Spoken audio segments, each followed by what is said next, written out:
Disneyland. When you wish upon a star, makes no difference who you are. Each week as you enter this timeless land, one of these many worlds will open to you. Frontierland. Tall tales and true from the legendary past. Tomorrowland.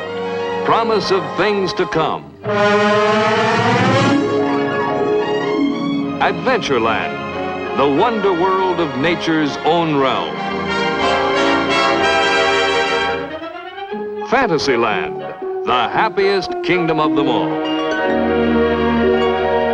Presenting this week,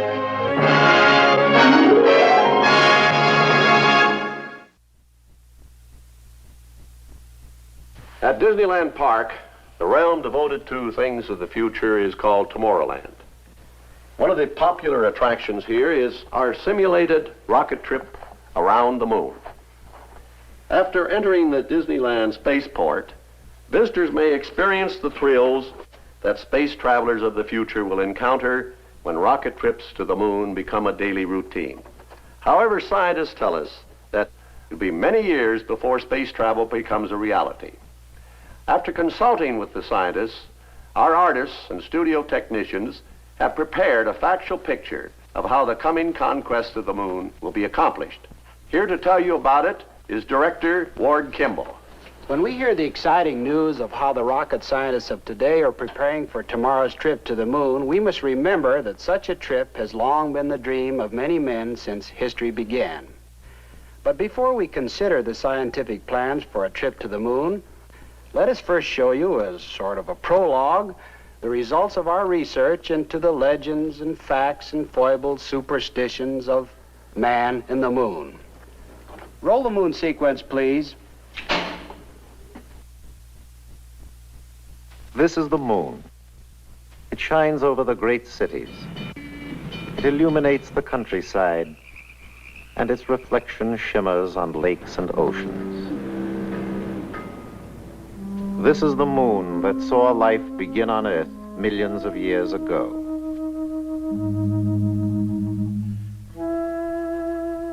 As primeval man watched the moon in the night sky, it became to him an object of curiosity. In legend, he tells the story of an old man who, while digging, discovered a small, shiny object. As he held it in his hands, it grew and grew, and finally escaped into the sky to become the moon. To primitive man, the moon was somewhat of a personality. Sometimes he saw in it the face of another man, or a woman. Some ancient aborigines thought they saw a four-eyed leopard. Perhaps the greatest mystery to our ancestors was the moon's strange ability to change its shape. The early Hindus believed that it was Chandrashka, the god of night, slowly turning his lamp as he moved across the sky. The Aegeans, on the other hand, thought the moon was a silver shield, reflecting the seas and mountains of the earth. Moon worship was an important part of many ancient religions. The Sumerians called the moon Nana, and the golden calf with crescent horns was a symbol of reverence. Here stands the Egyptian moon god Thoth, the reckoner of time. 12 times between the annual rise of the Nile, the moon grew to fullness. This gave Egypt one of the first lunar year calendars. And here is Diana, the Grecian moon goddess, whose beauty inspired the Romans to build a silver temple in her honor. To some primitive races, an eclipse was a mysterious and terrible thing to behold. They believed a giant serpent was devouring the sun's light, so they danced and made great noises to frighten the moon beast away. And he would go away. The first book devoted completely to the moon was a parchment by Plutarch. He said the moon was simply a smaller Earth, but unlike the Earth, its inhabitants were demons. These words of Plutarch inspired one Lucian of Samosata to record what was perhaps the first science fiction story. He tells of a very strange journey to the moon in 160 A.D. A ship went sailing on western seas through the pillars of Hercules. She sailed through a realm as dark as night, pursuing her course of lunar flight. The Moon King held his hand aloft and cried to far and near, "Begone, ye earthling creatures bold. There are no women here." There followed upon the face of the earth a period called the Dark Ages. For centuries, the light of knowledge was extinguished, and only a fleeting mention of the moon was made. Moon. Then there was the great event of 1609. Galileo Galilei built a telescope and made the first close-up observations of the moon. He excitedly announced that he had observed the moon as another world, complete with mountains and seas. When the astronomer-mathematician Johannes Kepler heard of Galileo's startling observations, he immediately set to work on a book about the moon called Somnium, or Sleep. In this very imaginative account, Kepler goes to sleep during an eclipse and is kidnapped by moon demons. Because they cannot bear the light of the sun, they migrate to and from the earth, using the moon's shadow for a bridge. Here on the moon, Kepler wakes to see a fur-covered moon creature emerging during the cool of the evening.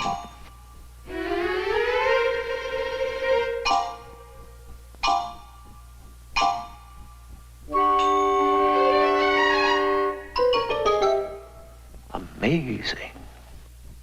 Kepler's experience inspired the English bishop Francis Godwin to write a book called The Man in the Moon. His hero is a Spanish gentleman exiled on St. Helena, who escapes by building a contraption that harnesses the efforts of large swan-like birds. He realizes too late that these birds are of a rare type that migrate all the way to the moon.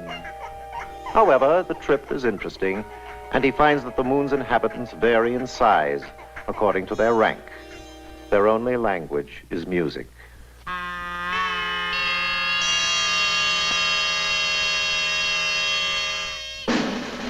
A few years later, the flamboyant Cyrano de Bergerac makes comments on the possibility of traveling to the moon. His close friends scoff at the idea. This drives Cyrano to prove his point by writing a unique science fiction moon trip. His own personal device for getting to the moon is a string of bottles containing dew. Anyone knows that as the sun rises, so does the morning dew, and so does Cyrano. His scheme works so well that he has to discard some of the dew bottles for fear of overshooting his mark. But alas, he drops one too many, misses the moon, and lands in Canada. The natives are very hostile. He has to escape. What to do? Build a rocket, of course. This time he is more successful. When his fuel supply gives out, the moon's gravity helps him make a triumphant lunar landing.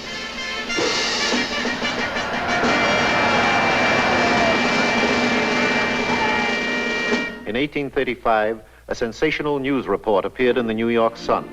Sir John Herschel, noted astronomer, had discovered life on the moon. The account stated that Sir John, aided by a powerful new telescope, was able to study the moon from a distance of 50 feet. He observed fantastic rock formations, strange plants, and hairy man-like creatures with bat wings who walked about in a dignified manner. There were animals, too, grazing bison and one-horned unigoats who were very playful. However, this whole story was the imaginative product of an overzealous reporter. It was a complete hoax, a moon hoax. Here we see the leading characters in Jules Verne's Victorian trip around the moon. 3 adventurers are given a fraternal send-off by the brothers of the Baltimore Gun Club.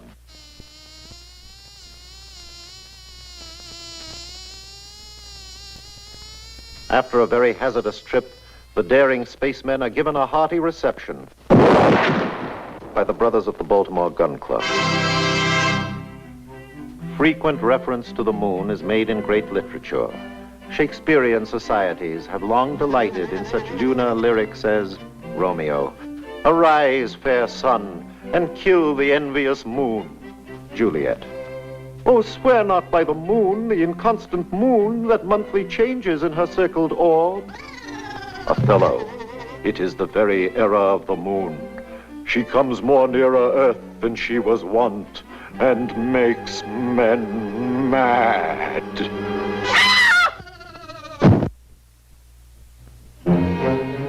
The moon is the source of many odd beliefs and superstitions. One of the oldest sayings is that the moon is made of green cheese, or that it is the resting place for all articles lost on Earth. It is said, if a man sees a new moon through a window, misfortune will befall him. Or if he cuts his hair under a new moon, it will grow back too fast.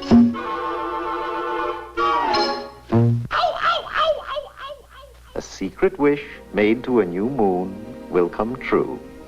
But it is unlucky to see the new moon over the right shoulder. A new moon is the time to begin things.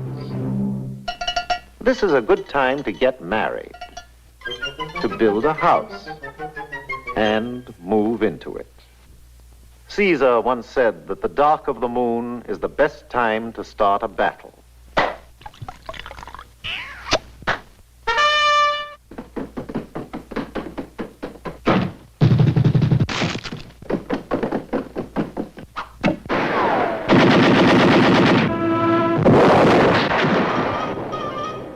When the moon is on the wane, stuff your feather bed. Wash your linen, mow your grass, cut your timber. Some farmers believe that the moon governs the planting of crops. They say that root-type crops should be planted during the dark of the moon, while the light of the full moon is the best time to plant the crops that grow above the ground. Also, medicines and tonics are said to be more efficient if taken during the full moon. In autumn, the full moon is the harvest moon. If the moon is a silver shield, be not afraid to reap your field. But if she rises haloed round, soon we'll tread on deluged ground. Pale moon doth rain, red moon doth blow, white moon doth neither rain nor snow.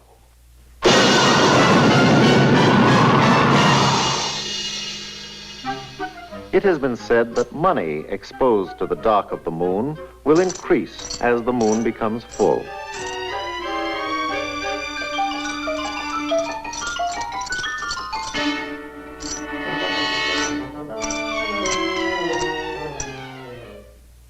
Some even believe that the left hind foot of a rabbit procured in a graveyard during the dark of the moon will bring good luck. We are warned that sleeping in the lunar light will produce lunacy. From this supposition evolved such expressions as loony, lunatic, moonsick, moon mad, and moonstruck.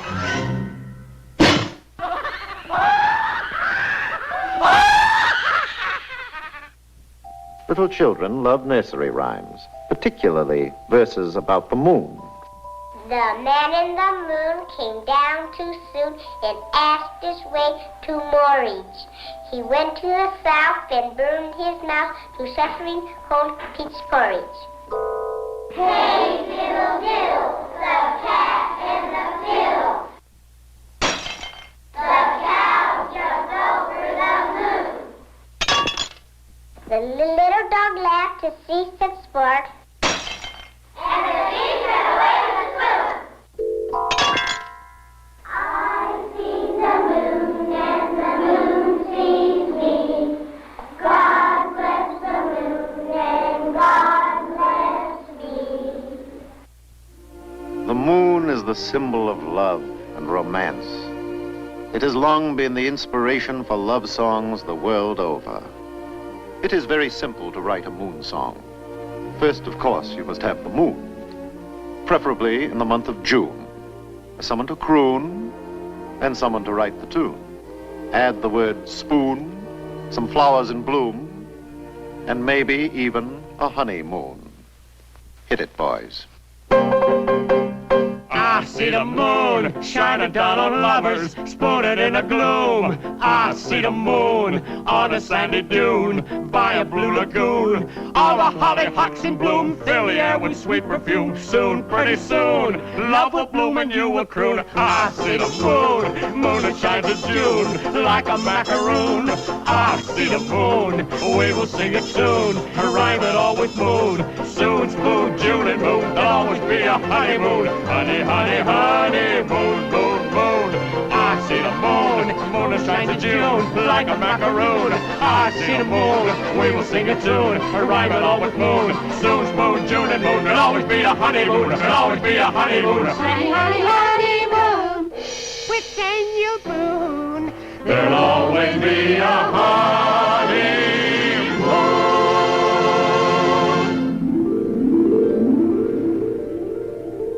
This, then, is the moon. Like a flower in heaven's high bower, with silent delight sits and smiles on the night.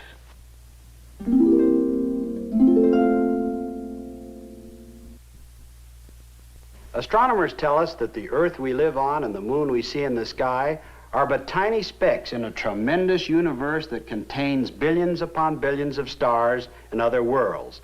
Now, one of these tiny little specks, or stars, is our own sun. And circling around the sun is a system of 9 major planets. Except for Mercury and Venus, all of the planets have 1 or more moons. The giant Jupiter has 12, Saturn 9, Mars 2, and of course our Earth only 1. How the Earth and moon came to be is a mystery. Astronomers speculate that about 4 billion years ago, our own universe was once a tremendous swirling cloud of cosmic gases and dust. Within this great nebula, smaller whirlpools of gaseous matter formed. These eddies of dust and hot gases gradually condensed to form our sun and planets. It is believed that at this early stage, the Earth and moon evolved, with the moon finally cooling to become a small, barren satellite 2,000 miles in diameter and circling the Earth once a month at a distance of 240,000 miles. Because the sun lights only half of the circling moon, the moon seems to gradually change shape during its monthly trip around the Earth. When the moon moves between the Earth and the sun, we see nothing but the dark shadow side. This is called the new moon. Each night, as the moon progresses along its circular path, we see slightly more of the lighted half. When it reaches a point on the opposite side of the Earth from the sun, it appears to us as a full moon. Then, as the moon continues its journey, we begin to see less and less of the illuminated half until finally it completes its monthly trip and becomes a new moon once again. Sometimes the circular path of the moon carries it through the shadow of the Earth, and we observe the weird effect known as an eclipse of the moon. On other rare occasions, during daylight hours, the invisible moon passes squarely between the Earth and the sun, and we are treated to the spectacle of a solar eclipse. Evidence of the moon's influence on our daily lives is here demonstrated. The gravitational pull the moon exerts on the oceans of our Earth causes daily high and low tides around the world. These various movements of our moon through the sky have been observed and predicted for centuries. Today, with the help of modern telescopes and cameras, we are able to get a close-up view of the very unusual details on the moon's surface. The prominent dark areas we see even without a telescope are large, flat plains surrounded by mountain ranges and craters. Some of the rugged mountain peaks rise straight up to 35,000 feet. And the craters range in size from small potholes to giant openings measuring 146 miles across. Scientists attribute the moon's rather rough surface to either volcanic action or to explosive hits by meteorites when the moon was in a molten stage. We've never seen the other side of the moon, but experts agree that it probably looks much like the side which always faces us.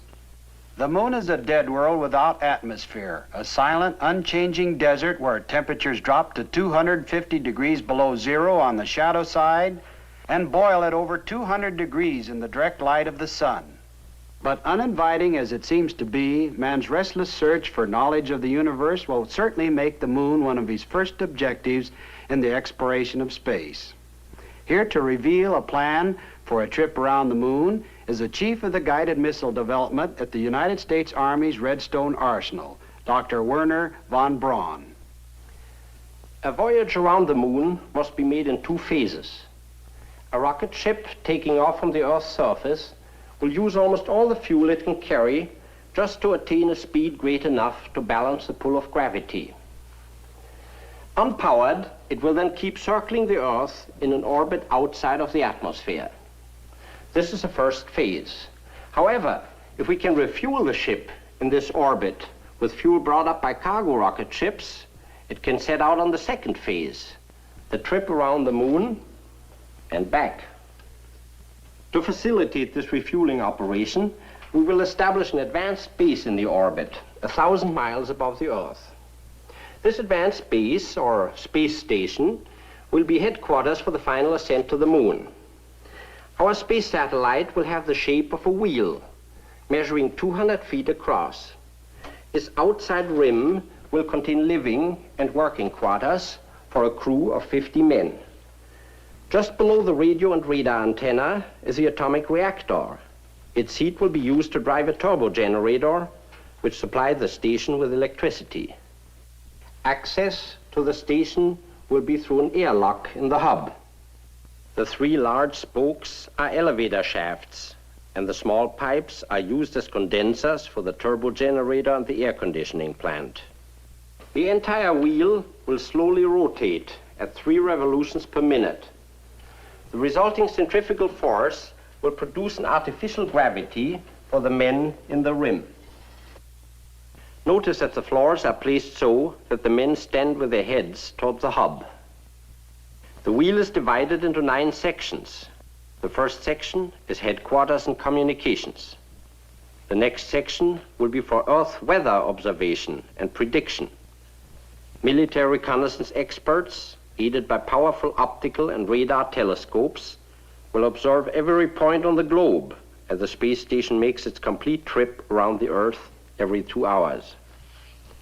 Next is the emergency hospital section. And then the astronomy division, where men will keep an eye on the rocket ship as it makes its trip around the moon. The rest of the space station will house calculating machines, maintenance facilities, air conditioning equipment, living quarters, and even a botanical and zoological laboratory.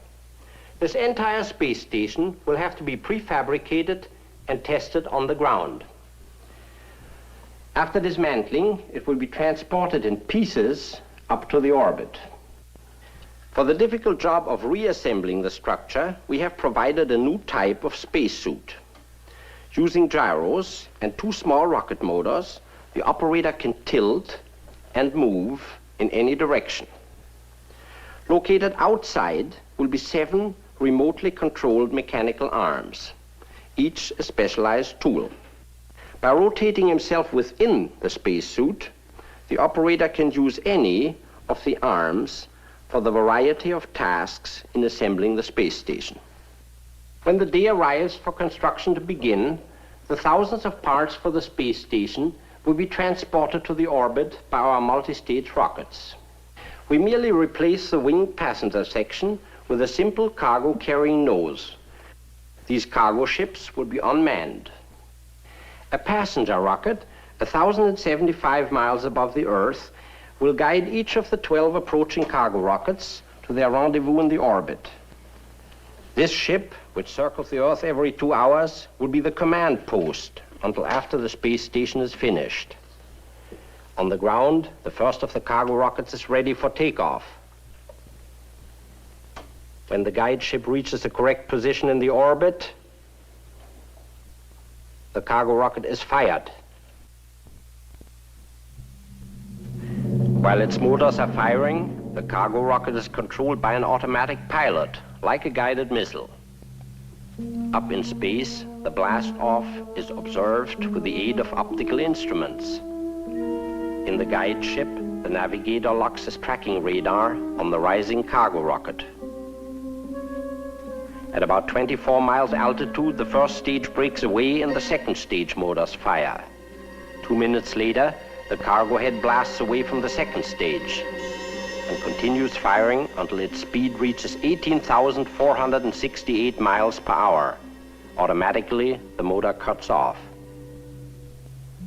Now, with the aid of remote controls, the navigator rotates the rising cargo rocket so that when it arrives later in the orbit, it will line up with the guide ship. Here, at 1,075 miles up, follows the most precise maneuver of the entire operation. The motor of the cargo rocket is fired again until its speed and course exactly match that of the guide ship. Radar remote control will enable this maneuver to be performed with a high degree of accuracy.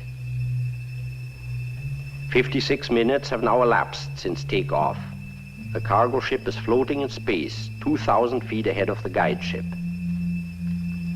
2 crew members make their way to the cargo head to begin the unloading operation. First, the motor and tanks are detached. Then 2 bottle-type construction suits are removed from the hull. When fitted in the airlock, each of these construction suits will receive an operator.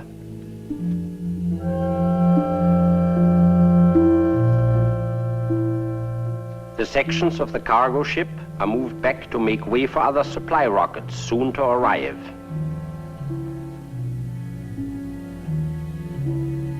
Construction of the space wheel now begins.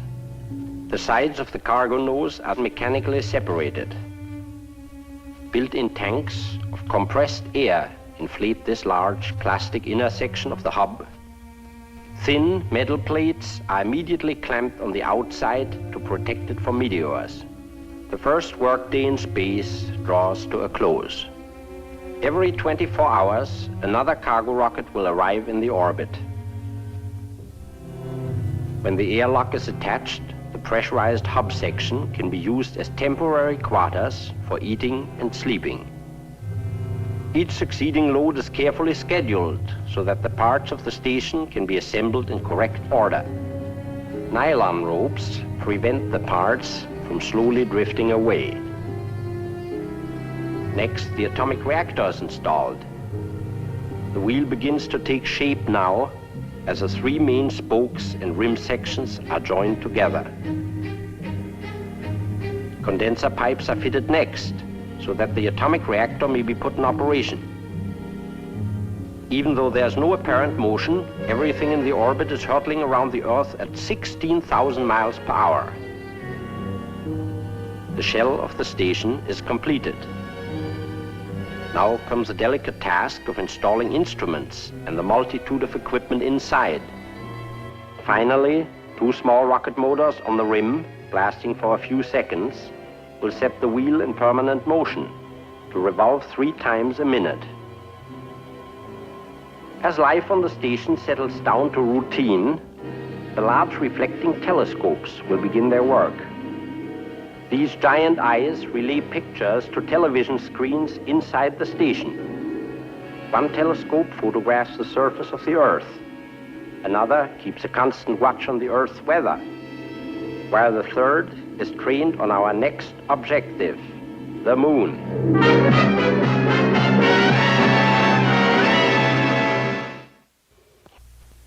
The primary purpose of the first moon trip will be to test the methods and equipment to be used on later voyages into deep space. It will be essentially a scouting trip around the moon, and no landing will be attempted. To understand the plan of the trip, let us use this model. Here is the Earth with the moon circling around it. Since the first half of the trip will take 5 days, we must aim the ship well ahead of the moon so that they both arrive at about the same point in space at the same time. Here we have a scale drawing of the Earth, with the moon 240,000 miles away. This is the elliptical path which our rocket ship will follow, going out and coming back. For the rocket to leave the orbit of the space station, its speed will have to be increased by firing the rocket for a brief period of 10 minutes.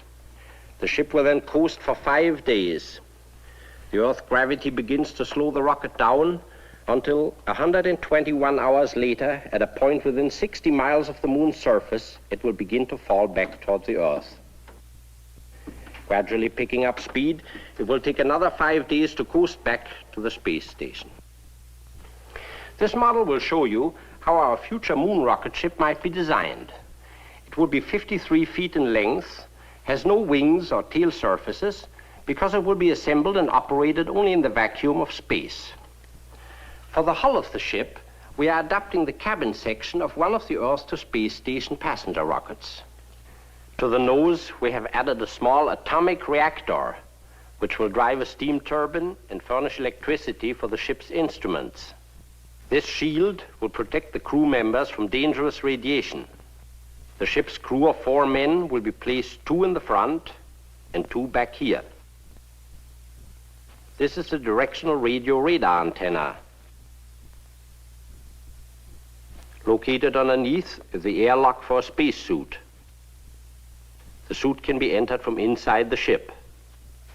Clustered around the rear of the ship are the 7 extra fuel tanks filled with hydrazine and nitric acid. All but the centrally located tank will be released when empty near the end of the return trip to cut down on dead weight. Even though we now have the theoretical knowledge to make a trip to the moon, it will be many years yet before our plans can fully materialize. However, let us imagine for a moment that the many problems have been solved and that after completing our space station, we are ready to begin our first voyage around the moon.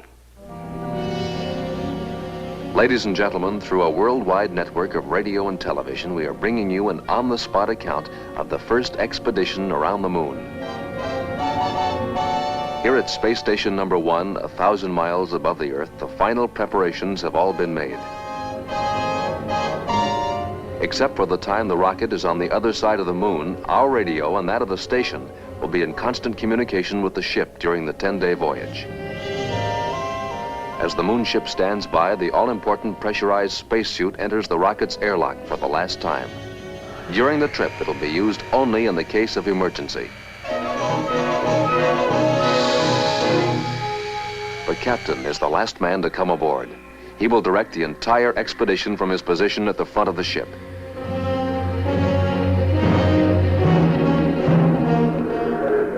The navigator with his specialized instruments is responsible for plotting the unmarked path through space. The radio operator must maintain constant communication with the Earth and the space station. Finally, the rocket ship's motor and other mechanical functions will be the responsibility of the engineer. After final instrument check, the ship's crew lock themselves in position for the blastoff. Now, only minutes remain until firing time.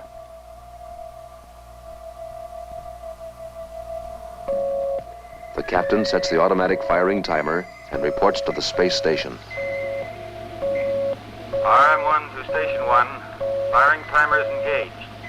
We will begin power maneuver for departure in exactly 16 hours, 23 minutes, 47 seconds. Roger, RM1, 16 hours, 23 minutes, 47 seconds, over. Crew will secure and stand by for firing in 84 seconds. Acknowledge. Navigator, check. Radio okay. Engineer, check.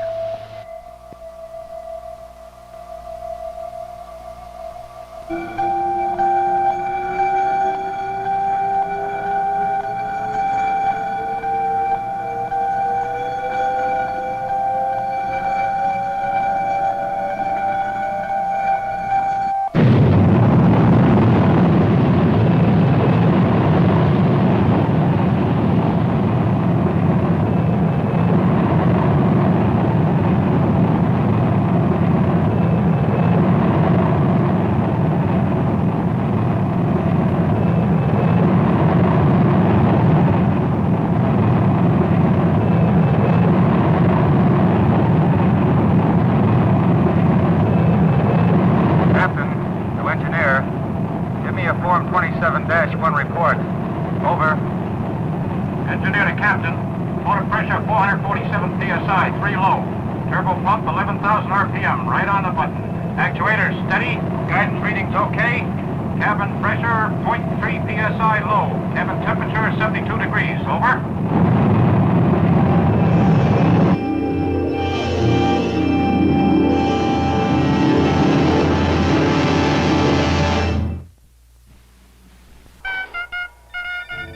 This is Station 1 calling RM1. Our radar telescopes have charted your firing time and course. Give us a voice report for instrument error check. Over. Well, we're on our way. Joe, how about another report? Our firing time was 10 minutes, 0.35 seconds.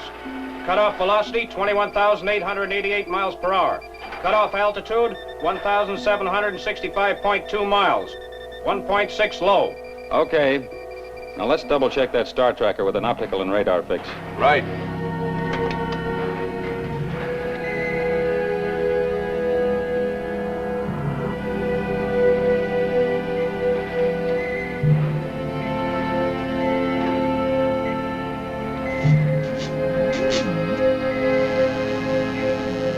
Captain, position check shows 0.7 miles below, 1.2 miles left, and 0.3 miles ahead of standard flight path.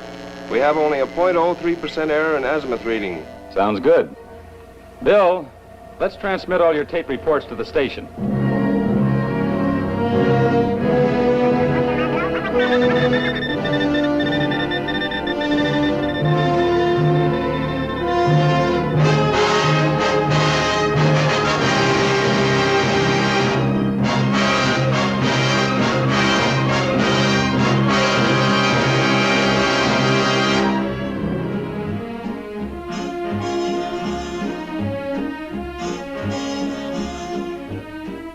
Gentlemen, we are interrupting our program to give you the following message.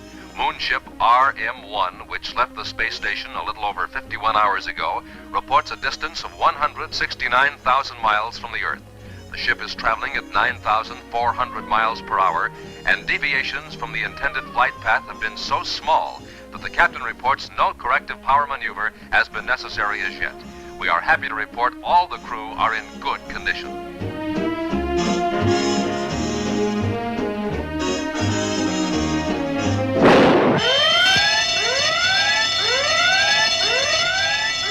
Check the console, Joe. Try to pick it up. Bill, is your electrical system working? Emergency condition. Repeat. Verify. Over. Meteor hit number 2 nitric acid tank. Pressure's dropping fast. It's number 2, all right. Joe, put the air blowers on emergency power. Frank, get in the bottle chute and patch that hole. Don't use your motors near that leak. Try to reach it with the gripping arm.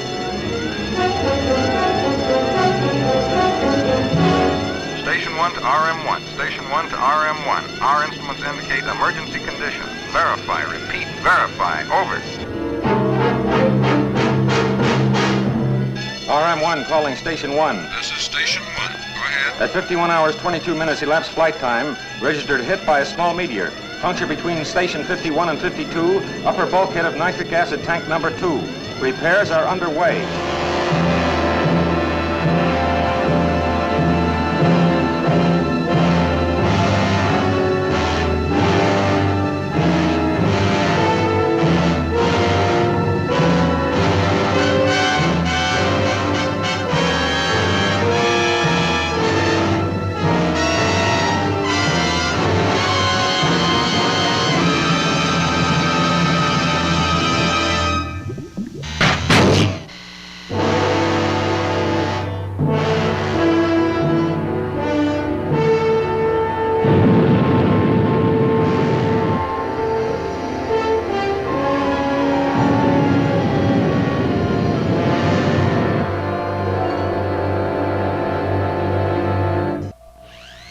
RM1 to Station 1. This is Station 1. Go ahead.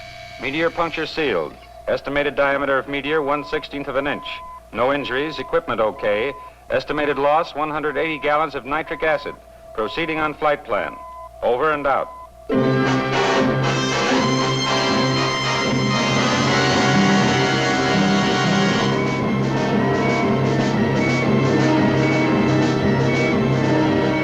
Station 1, this is RM1. At 110 hours, we are beginning measurements at rim of the moon for accurate position fixes. We are now picking up the unknown side of the moon. Bill, give me an altitude reading. Okay.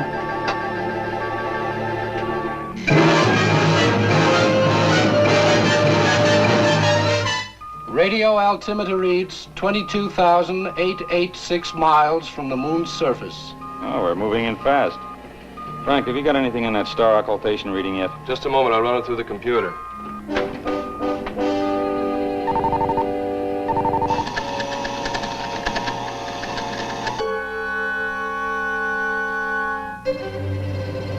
Captain, we're approaching the moon on ellipse 29. Course indicates collision with moon at 1:20 hours 56 minutes. Correction tape 340 must be used at 1:16 hours.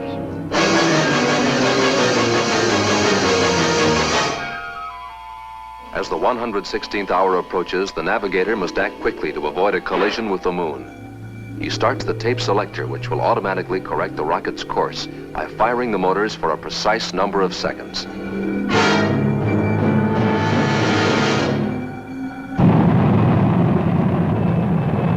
RM1 to Station 1. At 116 hours, conducting power maneuver on correction tape 340. Out.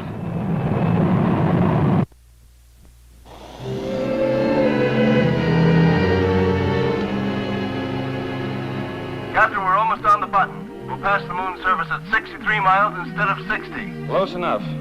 We'll make the correction on our return maneuver. Joe, set the spatial attitude control to keep us lined up with the flight path tangent.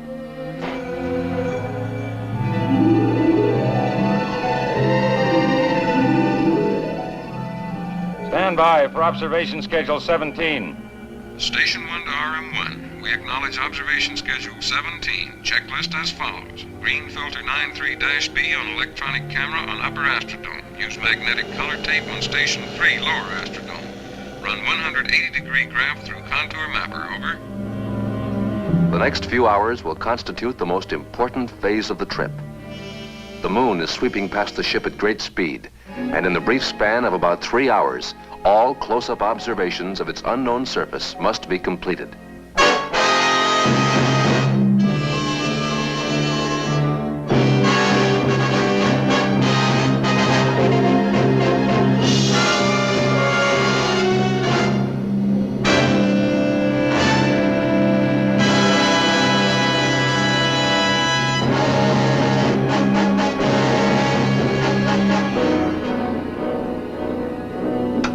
RM1, Station 1. We are now seeing the Earth disappear behind the moon's rim. This will be our last radio message until you see us on the other side. Roger, RM1. Good luck.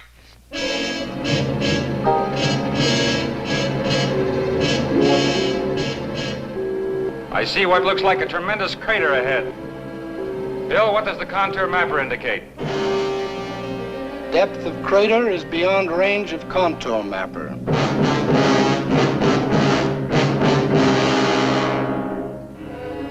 We'll reach the day and night terminator in 5 minutes. Frank, arm your flares and stand by to fire when I give the signal.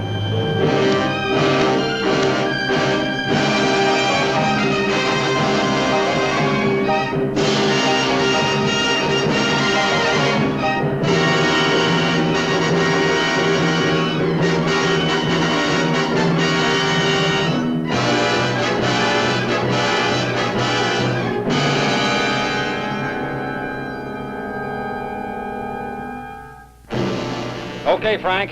Fire your flares at 3-minute intervals.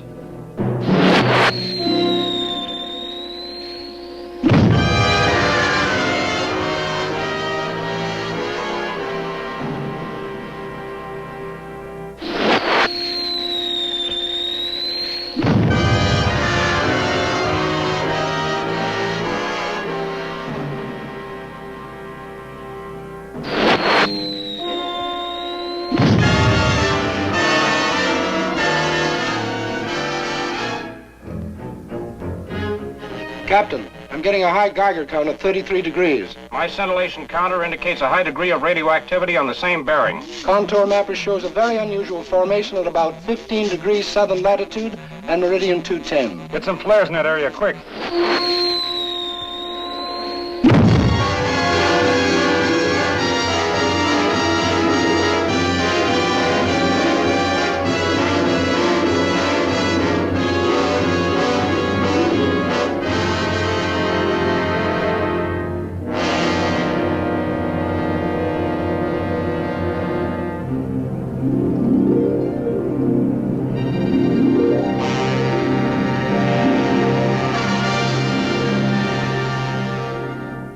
to Station 1. Do you read us? Over.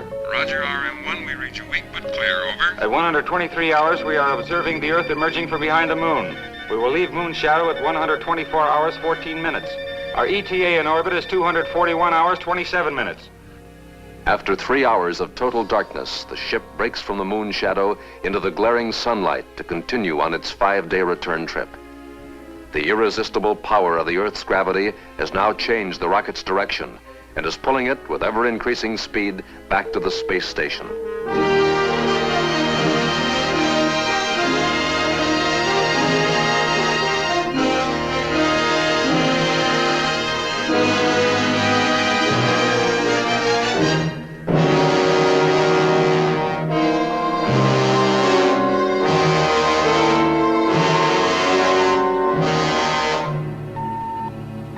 Frank, start the gyro attitude control for the braking maneuver and give me a time set for firing. Check.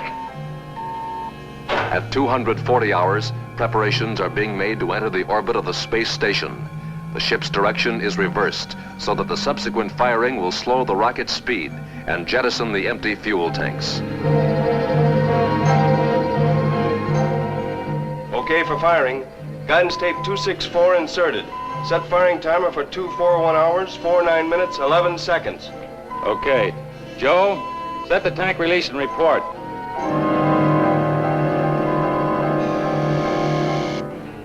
Fuel tank set for release. Firing timer set. Stand by for power maneuver in 3-5 seconds.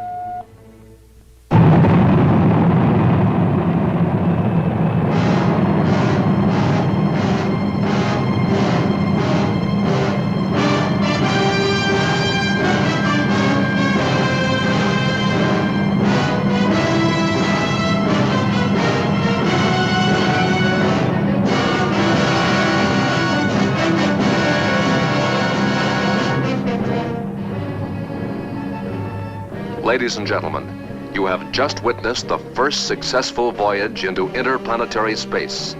This pioneer trip around the moon will soon be followed by an expedition which will actually land on the moon's surface. Even now, construction is going forward on the atomic-powered rocket ship that will challenge the limitless depths of space and solve the mystery of the red planet Mars.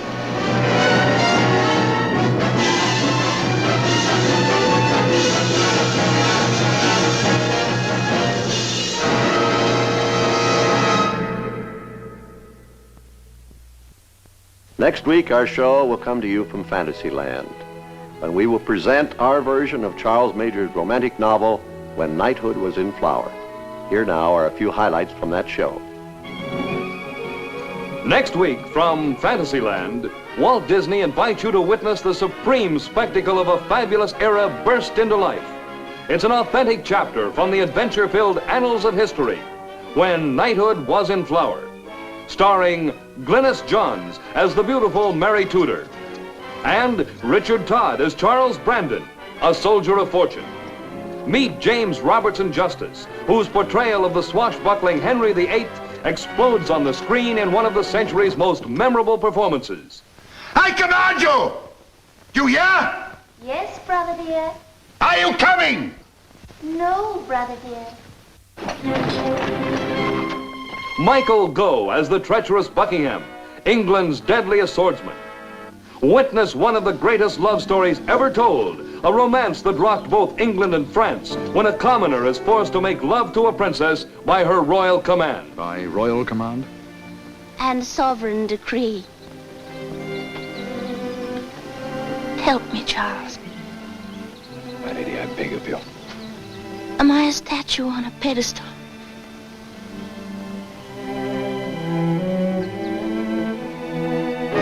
Zoom back through centuries of time to see a rough and ready wrestling match between Charles Brandon and the Duke of Buckingham.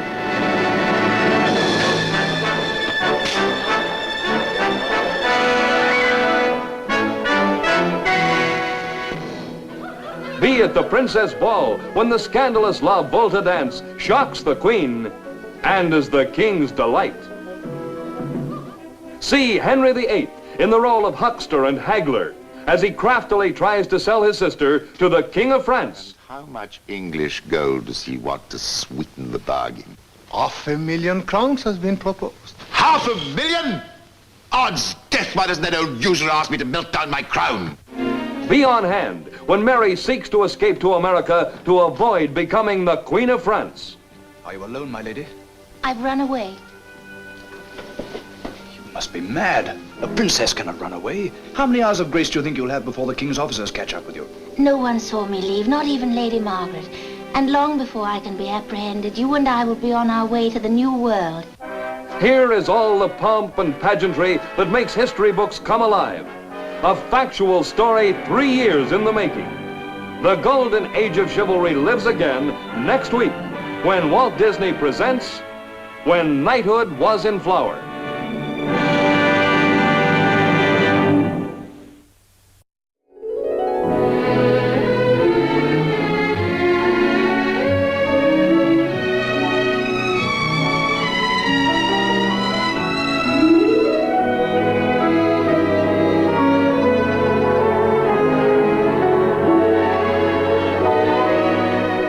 A new motion picture of rare enchantment will soon be showing in your favorite theater.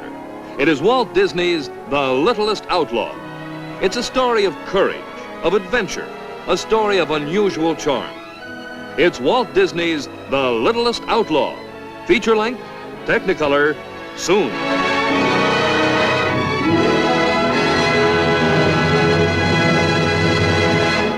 This has been an ABC Television Network film presentation.